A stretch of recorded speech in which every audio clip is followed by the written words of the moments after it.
Hello, and welcome to Killer Confessions. I'm your host, Andy Candy. Tonight, we delve into a case that shattered a community and brought into question the very nature of intent, the case of Mackenzie Shirilla.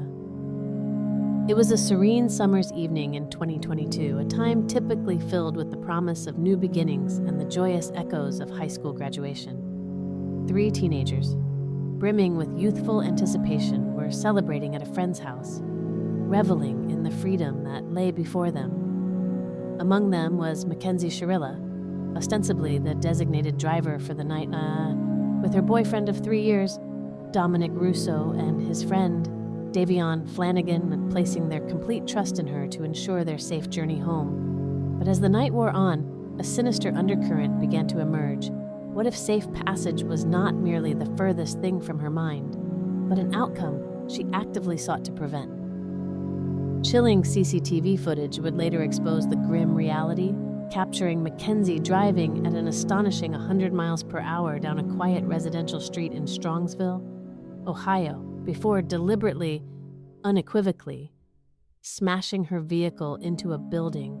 The impact was not just catastrophic, but lethal, instantly claiming the lives of both her devoted boyfriend and his innocent friend. Initially, Mackenzie clung to the narrative that this horrific event was nothing more than a tragic accident, a sudden loss of control that garnered a wave of public sympathy and an outpouring of grief from the community. Yet, a mere 3 months after the devastating crash, as the calendar turned to Halloween, a profoundly disturbing image surfaced Mackenzie, not as a grieving survivor, but as a participant in a macabre costume, dressed as a corpse. This unsettling display, so starkly contrasting with the public facade of sorrow, immediately ignited burning questions. Was this the behavior of an innocent victim? Or did it betray the chilling, calculated lack of remorse of a cold-blooded killer? The truth, as it slowly unraveled, would prove far more unsettling than anyone could have imagined. The victims, Dominic Russo and Davion Flanagan, both just 19, were vibrant young men poised on the precipice of promising futures. Dominic, one of 8 children, was an ambitious individual whose zest for life manifested in his passion for basketball and his burgeoning dreams of launching his own clothing line. Davion, too, harbored significant and hard-won aspirations. His early years, long spent in foster care alongside his 2 biological sisters due to the severe neglect stemming from parental addiction, had instilled in him a profound appreciation for life's second chances. When adopted by Scott and Jamie Flanagan, Davion seized this new beginning with both hands, embracing every opportunity. He was a natural athlete, excelling in sports, particularly football, until an unfortunate injury shifted his focus. Undeterred, he pursued a new passion, the art of barbering, envisioning his own shop. He had diligently taught himself basic skills from online videos and had only recently submitted his application to Allstate Barber College. Life in July 2022 was brimming with the boundless hope of youth for these 2 promising young men, a hope that was brutally, irrevocably extinguished by an unforeseeable tragedy that twisted their paths into a nightmare. Mackenzie Shirilla, on the surface, presented as a typical, if somewhat reckless, teenager. Her active presence on TikTok, however, revealed a disturbing carelessness, with videos capturing her joking about her casual use of illicit substances, boldly declaring, "I'm not even cool. I'm just one of those girls that can do a lot of drugs and not die." Photos frequently depicted her posing with drug paraphernalia within the confines of her car, a public display of irresponsible and potentially criminal behavior that, in hindsight, tragically foreshadowed the darkness that would soon consume her.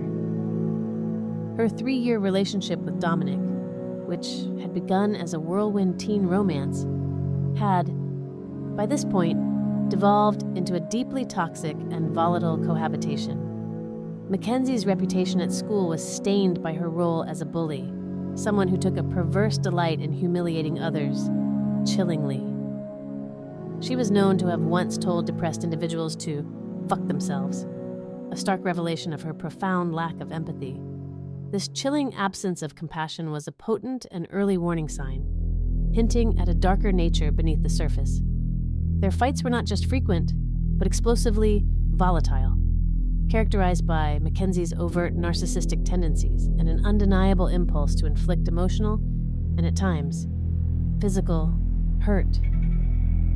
A particularly disturbing incident that unfolded on July 17, 2022, offered a terrifyingly clear glimpse into Mackenzie's capacity for calculated violence.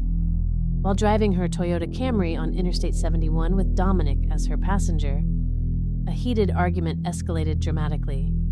Desperate to escape the confined, hostile environment, Dominic frantically called his mother for a pickup.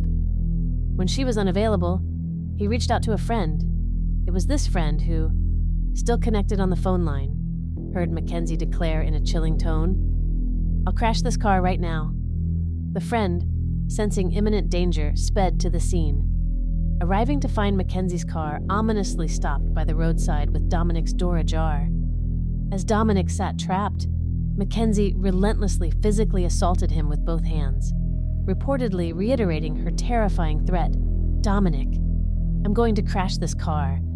This was not merely a lover's quarrel, it was a prelude to a catastrophic act. Further damning evidence of the relationship's rapid and dangerous deterioration emerged from videos Dominic had recorded that same month, capturing Mackenzie repeatedly demeaning and verbally abusing him.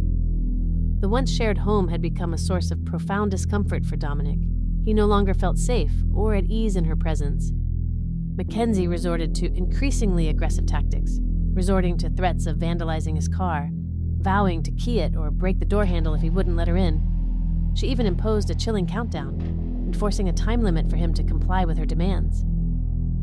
When Dominic still refused to open the door, Mackenzie's menacing words echoed with an ominous certainty. "You're going to come open this door right now, or there's going to be a serious problem." Once again, Dominic sought help from his mother, a poignant and recurring theme that underscored just how young and vulnerable both Dominic and Mackenzie truly were, caught in a spiral of conflict. The escalating tension and conflict within their relationship were undeniable, a slow-burning fuse, but no one could have predicted its devastating and final culmination. In the pre-dawn hours of July 31st, 2022, at approximately 5:30 a.m., the tranquility of Strongsville was shattered. A Toyota Camry, belonging to and driven by Mackenzie Shirilla, slammed into a building at a shocking, lethal speed of 100 miles per hour. Dominic Russo and Davion Flanagan were pronounced dead at the scene, their promising young lives brutally cut short. Mackenzie Shirilla was found unconscious and not breathing, her own critical condition necessitating an urgent flight to the hospital. To the unsuspecting community, it appeared to be nothing less than a tragic accident, a cruel twist of fate that had extinguished the lives of 2 promising high school graduates and severely endangered a third. The widespread grief was profound and immediate. Community members expressed deep shock and sorrow, viewing Dominic and Davion as beloved figures, pillars of their tight-knit world. GoFundMe pages were swiftly set up for all involved, with donations pouring in for Dominic and Davion's memorial funds, and, ironically, for Mackenzie's own medical expenses. Such was the initial outpouring of collective sympathy. As Mackenzie slowly recovered from her physical injuries, she took to posting seemingly heartfelt messages on Dominic's obituary page, weaving a public narrative of deep sorrow and longing. She wrote, "I miss your laugh, your perfect smile, and God, you are the last person to deserve this. You had such a perfect life ahead of you. I wish I told you all this more. Please wait."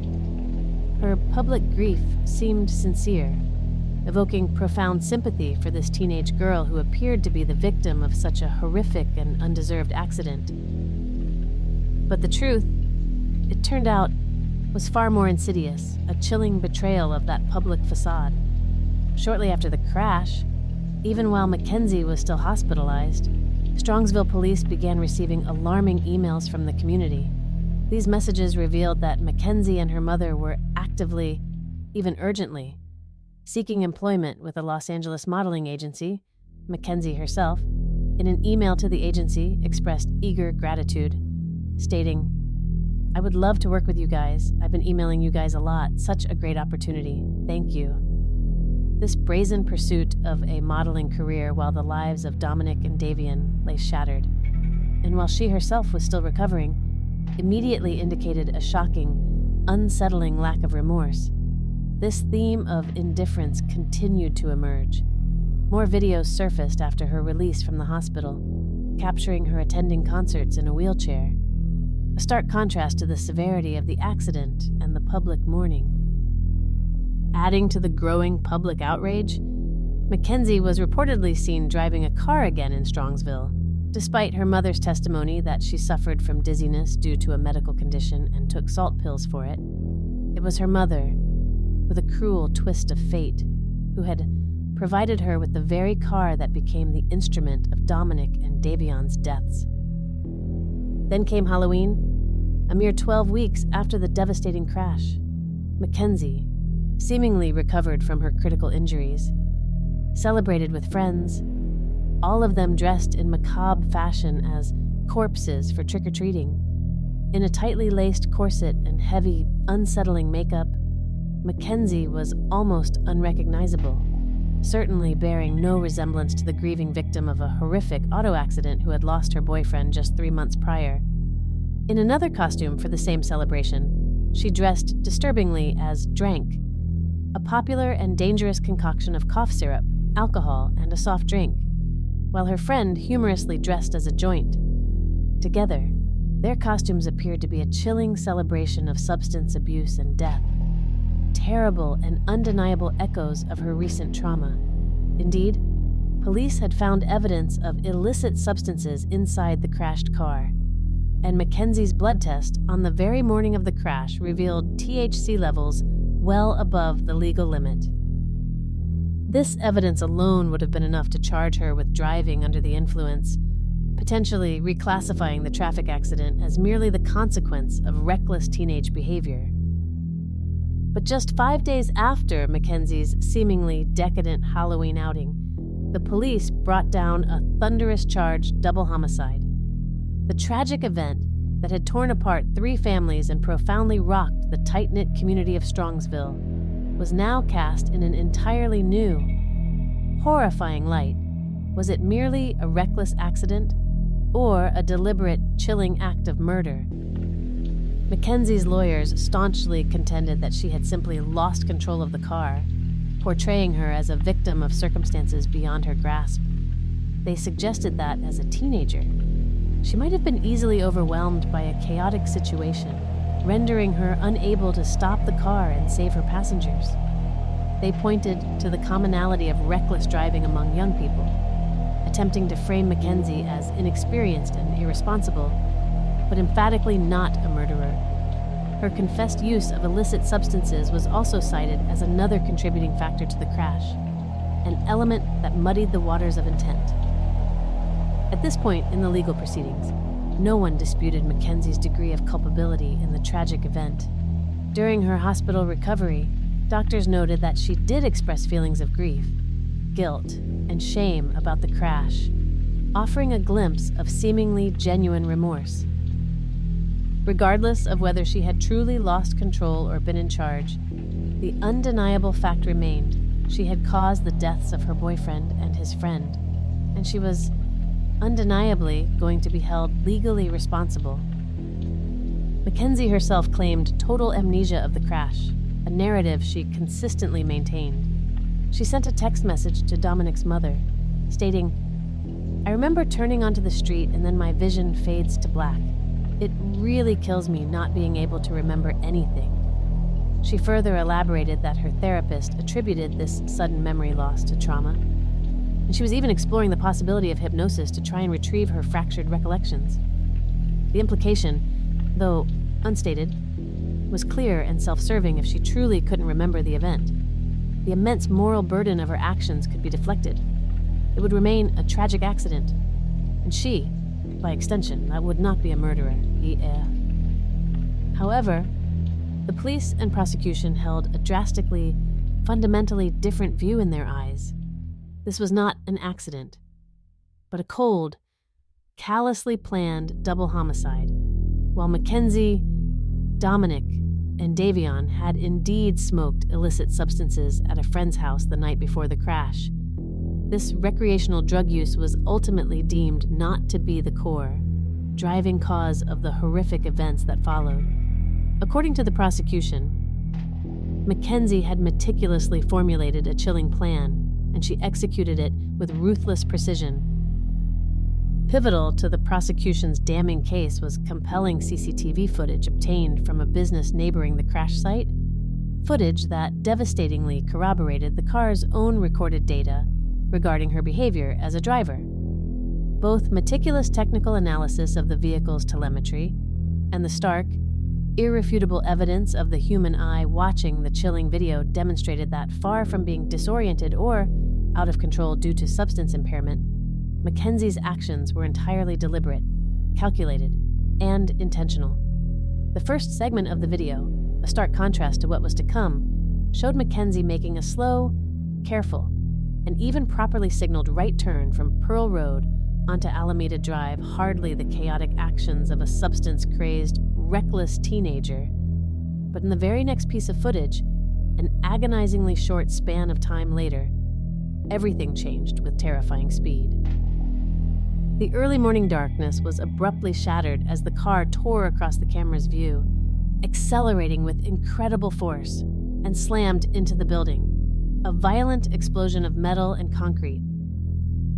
The prosecution argued with chilling conviction that Mackenzie had meticulously prepared for this moment. She had visited Strongsville's Progress Drive Business Park days before the crash, meticulously scouting the scene with the undeniable intent to kill, familiarizing herself with the layout. She deliberately chose the early morning time, understanding that few, if any, witnesses would be around to intervene or offer life-saving assistance. Davion, tragically, was merely in the wrong place at the wrong time, an unwitting, innocent passenger caught in the crossfire of Mackenzie's deadly design. Mackenzie, the prosecution asserted, viewed him as little more than an inconvenient item of luggage, a chilling detail further emphasized when the judge had to explicitly remind her of his tragic death during her otherwise self-focused court statement. This profound lack of acknowledgement underscored the sheer callousness with which she extinguished two vibrant young lives. The presiding judge, showing no leniency or trace of sympathy, described Mackenzie with searing indictment as literal hell on wheels. In her powerful and unequivocal statements during sentencing, the judge emphasized that the trial was not an act of fate, but a direct culmination of Mackenzie's own deliberate decisions that had forever altered the futures of three families and irrevocably robbed Dominic and Davion of the futures they were so eagerly anticipating. The judge underscored the profound, far-reaching ripple effect of every decision and action, whether good or bad, stating that consequences extend far beyond immediate comprehension. The state, bearing the heavy burden of proof beyond a reasonable doubt, presented Exhibit 802, the crash video, which the judge described as unforgettably chilling and tragic. As you review that exhibit, you know that you are watching the oncoming deaths of two people, and there is nothing that will stop you, the judge stated, asserting that the video clearly and unambiguously showed the defendant's cold purpose and undeniable intent, her deliberate choice of death and destruction. Mackenzie, and Mackenzie alone, made the decision to drive the car, to take an obscure route she had scouted days before, and to choose an early morning time. She had a singular, deadly mission, and she executed it with chilling precision death. The totality of the evidence, the judge concluded, overwhelmingly demonstrated that Mackenzie Shirilla acted purposely and intentionally in the early morning hours of July 31st, 2022, with the explicit goal of killing Dominic Russo and Davion Flanagan. This, the judge declared with finality, was not reckless driving. This was premeditated murder. The court rendered its definitive verdicts. Mackenzie Shirilla was found unequivocally guilty of murder for Dominic Russo and, separately, guilty of murder for Davion Flanagan. Mackenzie was subsequently sentenced to 2 concurrent 15-year-to-life sentences, meaning she would be eligible for parole in 15 years, while some members of the victims' families, still grappling with immeasurable loss, found the sentence to be woefully unfair, lamenting that Dominic and Davian were irrevocably robbed of their hopes, dreams, and futures. There was also a pervasive sense among others that, finally, justice had been served. However, as one person poignantly and somberly stated, encapsulating the enduring tragedy of the event, "There's no winners here. There's no winners here today." And that concludes this chilling tale of the Mackenzie Shirilla case, a story of betrayal, calculated malice, and the devastating consequences of deliberate action. What do you think was justice truly served for Mackenzie and her victims? We invite you to share your thoughts and reflections in the comments section below. At Killer Confessions, we are dedicated to unearthing the truth behind true crime, meticulously gathering evidence from reliable sources to bring you comprehensive and unflinching accounts. Your continued support is the lifeblood that keeps us going. So please make sure to hit the like and subscribe buttons on your way out. And, crucially, don't forget to click the notification bell to ensure you never miss any of our future uploads. Until next time, stay safe, take care, and we'll see you soon on Killer Confessions.